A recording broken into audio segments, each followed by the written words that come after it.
రాజ్యమేది లేదు గాని రాణిలాగా చూసుకుంటా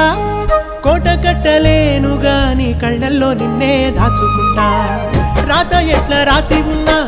ఆ మార్చి నీతో రాసుకుంటా స్వర్గమంటూ ఉన్నదంటే అది నీతోనే ప్రతిరోజు పంచుకుంటా నిన్ను గన్న మీ నాన్న కన్నా అల్లారు ముద్దుగా సాదుకుంటా నీకు కోపం వస్తే కొంత దూరం ఉంటా నువ్వు గీత గీస్తే నేను దాటనంట కంట నీరు కంటి రెప్ప దాటకుండా కాటుకై కావలుంటా రాంబాయి నీ మీద నాకు మనసాయనే ఏనాడు నిన్ను వీడిపోని నీడైతనే